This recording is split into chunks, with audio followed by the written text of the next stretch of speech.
Hi everyone, hope everyone's well. Hola. Joined here by our manager Mikel Arteta. We'll take questions in English first. So if you have a question, raise your hand and then start with English, then we'll go to our Spanish colleagues after. So if we can kick off in English first, we'll go to Alex from the BBC. Thank you. Hi, Mikel. Hi. Could we just start with team news, please? Is there Yeah. any updates for us? The positive one, Ben White, is training with us today, so he will be in the squad. Thomas Partey, is he fit enough to be involved? And what about Jorginho as well? Yeah, he's available. He had a little niggle during the game, that's why he had to come off. But he felt good after the last few days, so he's fine. And Georgie, unfortunately, is not here. After the incident of the weekend, he hasn't recovered. So, yeah, our thoughts are with him. How would you approach this game? Do you ignore the fact that you're 3-0 in the lead, or do you take that into account? To win it, the same that we did in London, our preparation has been the things that we have to do, the things that we have to dominate throughout the game in different phases to give us the best possible chance to win the game. That's clear our mindsets, and that we're going to play tomorrow. And finally, there's been lots of talk about comebacks and the noise in the stadium tomorrow night. How would you make sure that your players don't get wrapped up in the emotion? I understand that is part of their history, and they have the right to be talking about these kind of scenarios. Ours is very different, and our mindset, preparation, our thoughts, and how we're going to have the best chance to be better than them in the aspects that are crucial in the game, because we're going to try to take the game to places very different to our intentions, and if we do that, we're going to have a good chance to win the game. Dalmesh from Sky Sports. Hi there, Mikel. Hi. We spoke to Jude Bellingham earlier. He says that the word that is buzzing around the Madrid camp is comeback or remontada. What's the key attribute that your team has to show in this game, do you feel? The same mindset. The mindset to win, to be brave, to be dominant, to be determined, and to have the conviction that we can be better than them and win the game. Last one from me. Creating your own history has been a real theme from you and your players.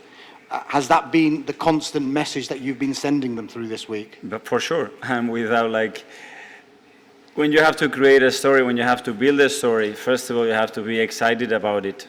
They have to be really prepared about it, and then you have to be really convinced about what you want to achieve.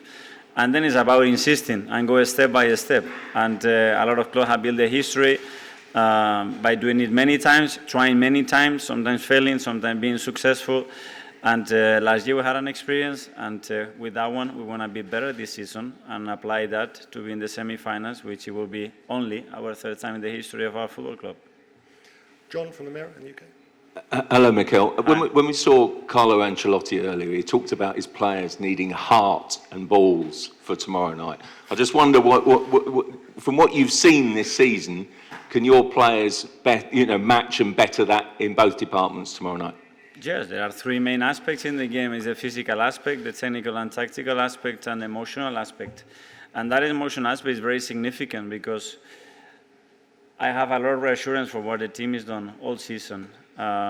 In positive context and in very difficult context, which I think it's probably the pathway and why those things happened. So to prepare us to scenarios like this and to be convinced that we can handle any situation and we're going to enjoy actually playing any kind of game that we have to be thrown tomorrow. Mikel, Independent. Hi, Mikel. Have you done anything different to prepare this week, even psychologically? Because obviously it's quite a strange situation. You're 3-0 up, yet the Madrid kind of noise is trying to make you believe that you should doubt in some way. Yeah, hopefully every game we do it differently. If not, it will be very boring for 70 games, prepare the same plan and the same scenario for the players. So it's a different context, as I said, to the first leg. That's in the past. We take learnings from it, some very good, some others that we have to do still better than we did in London. And then have the capacity to have the intention to take the game where we want and have very able to adapt quickly to any other kind of a scenario to take the game where we want again. Ian, BBC Radio 5 Live.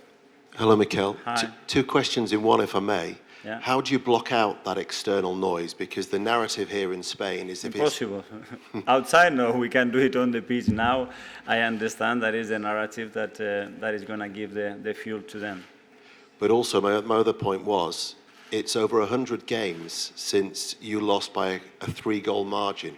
Mm-hmm. Can you talk about that resilience that you've found in the last couple of years? And what was your message be to the team in the dressing room before you leave for the field?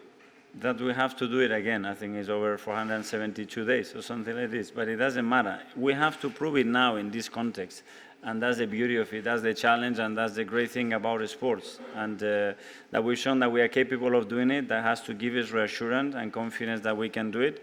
And now let's talk on the pitch and do it on the pitch. It's the only thing that matters. Go over here to Tom from Football London. Hi, Mikel. Hi. There's been a lot of talk here in Spain, particularly about the word fear and suggesting that Arsenal are fearful of the Real Madrid comeback. Have you seen anything in your players that suggests you've seen any fear in your team this week? No, I wouldn't use that word. I mean, I think respect, admiration for what they've done in the competition as a club over the years, the history that they have, the values that they defend. Unbelievable, amazing, an inspiration for any coach, any manager, any team. But after that is the competition, is what we are going to face tomorrow, an opposition that we know very well and that we are determined to go out there and try to win the game. And obviously all the talk and all the videos that people watched over and over again was around Declan Rice's free kicks. Has he been practicing more this week? Yes, he has, and if he can create any more of those moments, that will be amazing. It was a great moment. I think the third goal as well was beautiful to watch, a very collective goal, and yeah, when you come to that stage, you're going to have big team moments, big individual moments, and that's time to do it on the pitch. Phil PA. Hi, Mikel. You said obviously if Arsenal get through, it's only the third semi-final. If you get it over the line, do you think that's the greatest achievement of your career? And do you sense any nerves at all within this squad ahead of tomorrow's game? I think it's excitement. I think when we talk about creating that, look how small the history is. We never won the competition, and we are trying to do something now consistently where we can start to dominate the European competition. We have to earn the right tomorrow to do that. In these big stages, it doesn't get any better than this, and I think it's a great opportunity for the team to do it. Okay, we'll get to as many people as possible, but the last two in English now. Firstly, Jordan from the Sun behind you there. Hi, Mikel. Hi.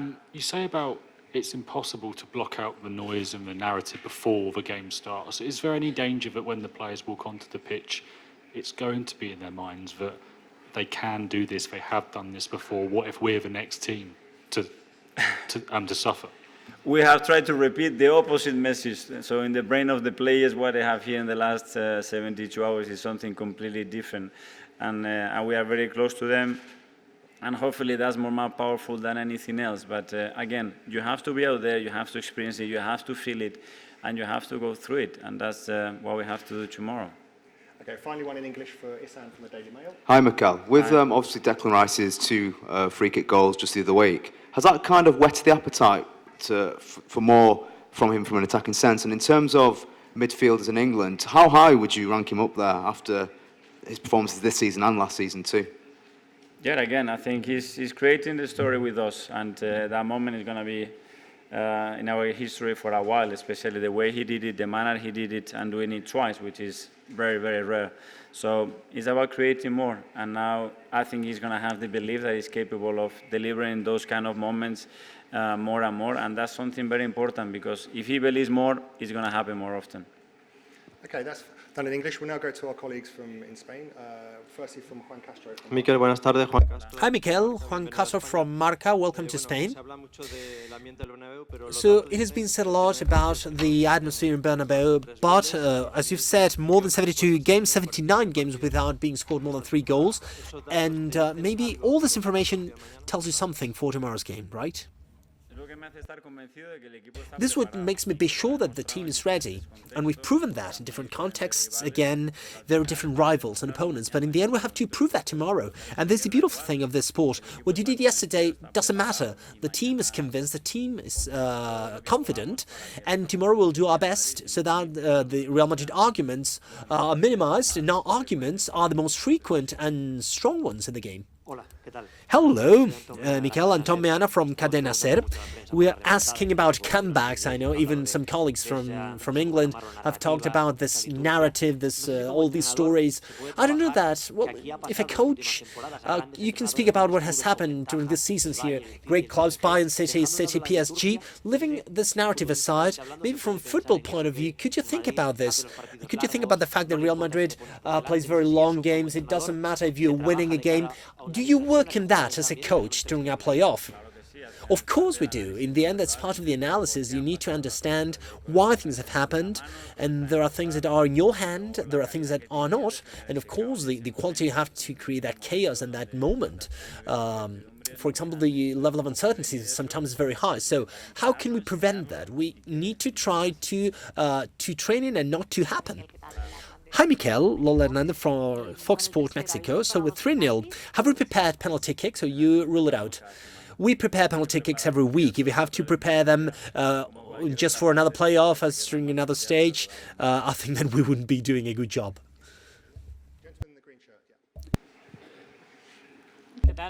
Hello, Mikel. Diego Plaza, El Chiringuito.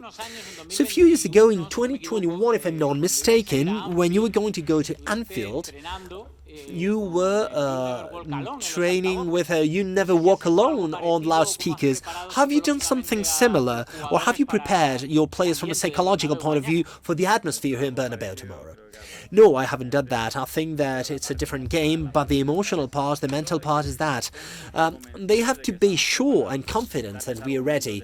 They need to have arguments for them to know that we are ready and confident, and that tomorrow we have to be bold and brave to do it.